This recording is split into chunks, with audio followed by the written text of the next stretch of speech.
everyone, today I'm gonna read Suho's White Horse, retold by Yuzo Otsuka, illustrated by Tsukichi Akaba. To the north of the China is a land called Mongolia. Here lies the great grassland steppes where people have lived as herders, tending their sheep, cattle, and horses since long, long ago. People in this land play a musical instrument called the morin khuur, or horsehead fiddle. This two-string instrument has a carved horse head at the top of its neck. But why does it have a horse's head? Here is the story of the origin of this Mongolian fiddle.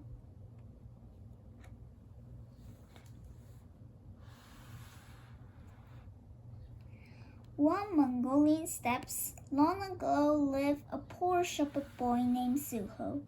He lived with his grandmother, just the two of them in the gur. Suho was young, but he was a very hard worker, working as same as any grown man.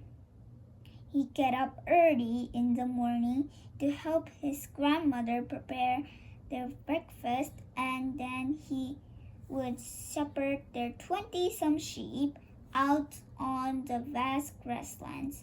Suho the shepherd also had a beautiful voice. Other shepherds would often ask him to sing. His singing could be heard from miles across the steppes.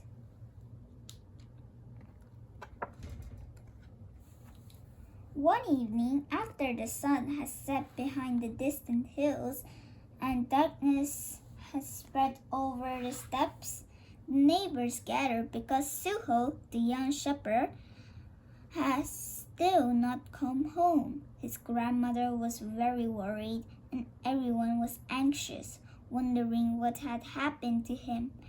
When the neighbors were just about to set out to search for him, Suho suddenly appeared, running out of the darkness, carrying something white. Everyone gathered around Suho to see what the white thing was he was carrying. The little white package was small newborn foal.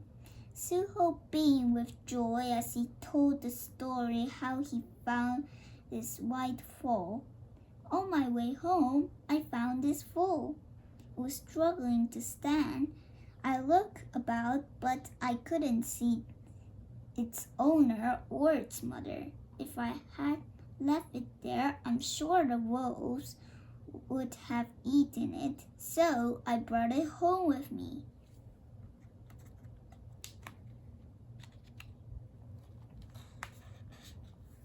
The days turned into months, and Suho raised the little white colt all his love, affection. It grew to be the one of the finest yearlings on the steppes.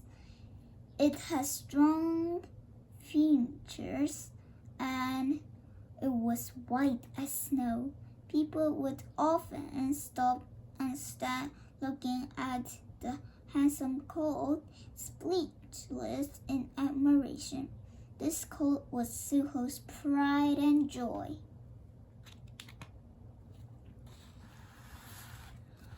One night, Suho was awakened by the loud neighing of his colt and frantic of bleating of the sheep.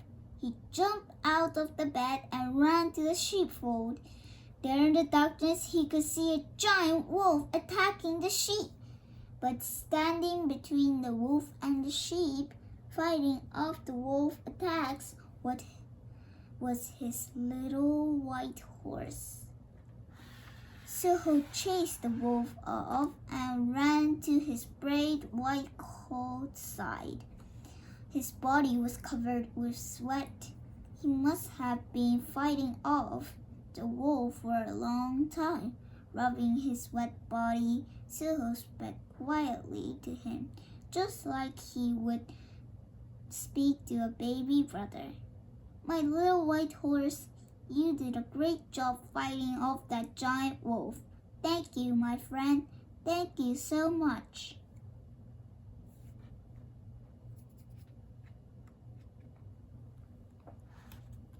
The years flew by, and one spring, an awful challenge was handed down to all the people living on the steppes. The local governor was to hold a horse race town, and the winner of the race was to be given his daughter hand in marriage. Suho's shepherd friends urged him to enter the race, saying, "Go on, Suho, ride your white horse and enter the race for us all."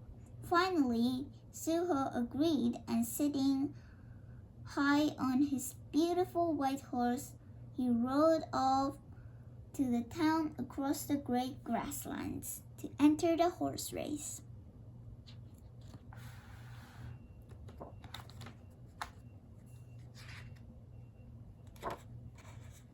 A crowd of spectators had already gathered at the horse recital. There, sitting on the splendid platform, was the governor. The race began, and all the finest young riders from throughout the steppes cracked their leather whips. The great race was on. In a cloud of dust, all the horses charged off across the plains, but far, far ahead, leading them all, was a beautiful white horse with Suho riding on its back. "The white horse is the winner!" shouted the governor. "Bring the horse and ride it to me at once." When the governor saw that the rider was nothing but a poor shepherd boy, he burst out laughing and refused to give his daughter to Suho. Mockingly, he said, "Here, boy, take these 3 silver coins and be on your way. And as for the white horse, you can leave it right here." Suho turned red with anger and shouted, "Governor, I came to enter a horse race. I didn't come here to sell you my horse." "What did you say?" roared the governor. "How dare you talk to me like that? Guards, beat this fool!" The guards grabbed Suho. They beat and kicked him. He fell to the ground unconscious. When the governor talking while the horse trudged home, followed by his guards. Suho was saved by his friend, who carried him all the way home. Suho has cuts and bruises all over his body.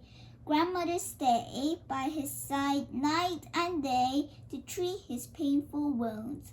A week passed, and Suho's wounds began to heal. However, Suho's great sorrow having lost his beloved white horse only grew stronger and stronger. "I wonder how my horse is," thought Suho.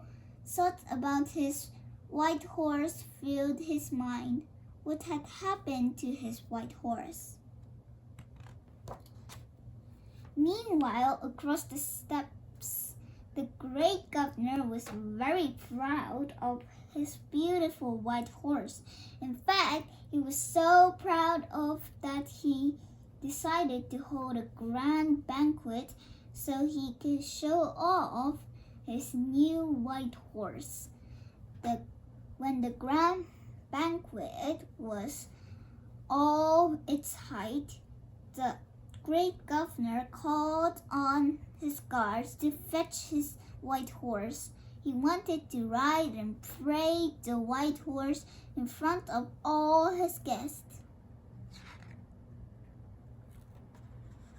But the governor climbed onto the white steed. But just then, the white horse let out frightening call and kicked up his heels high into the air, throwing the great governor from its saddle down onto the ground.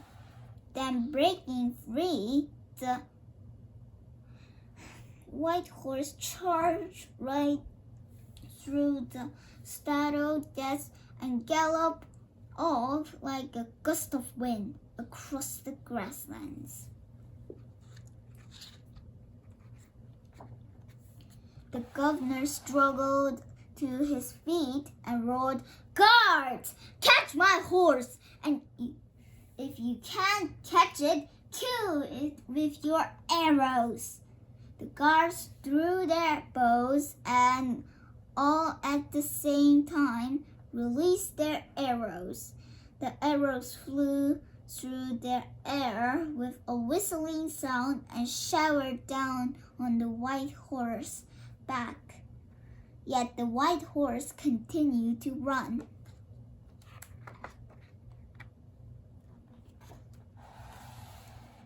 That night, as Suho was just about to falling off to sleep, he heard a strange noise from outside. "Who is it?" he cried out, but there was no answer. The clattering sound continued, so grandmother went outside to see what it is. "Suho, it's the white horse. It's our white horse, Suho." Suho jumped out of the bed and ran outside. Sure enough, it was his white horse, but he was badly wounded. Many arrows were still embedded in his body. Sweat was pouring from him, for he had run non-stop to be the boy he loved.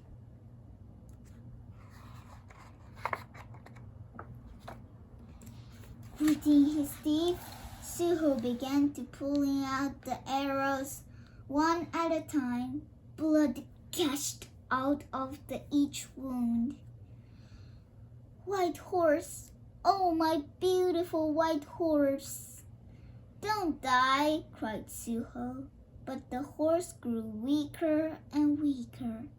His breathing became shallower and shallower, and gradually the light in his eyes faded. By the next morning, Suho's beautiful white horse was dead.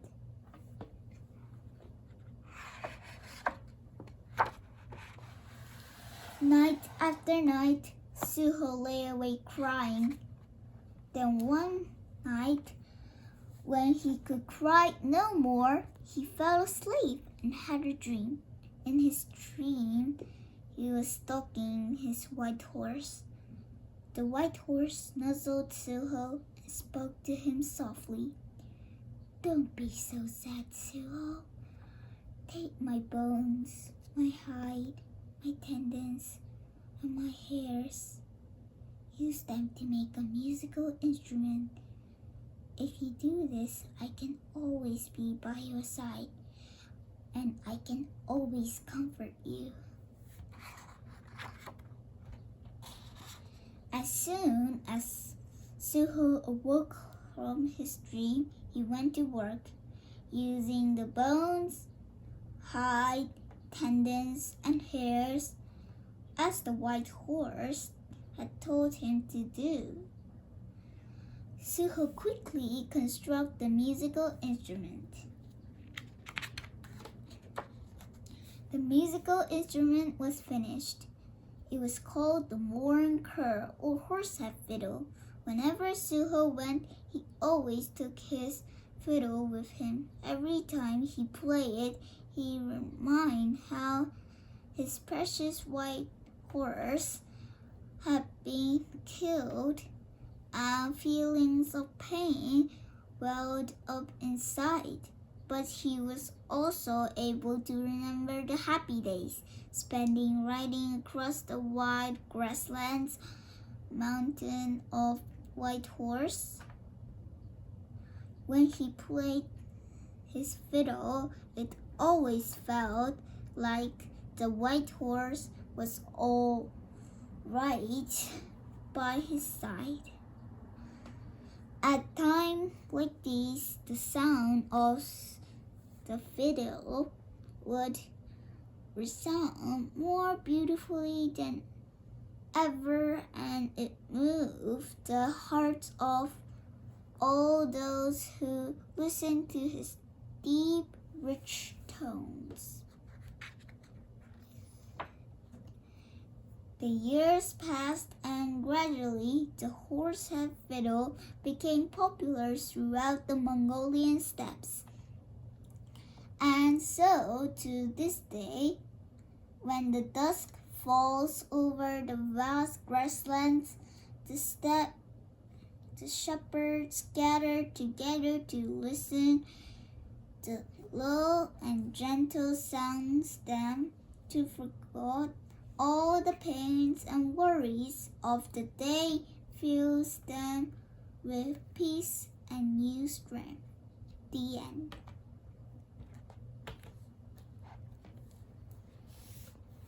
Thank you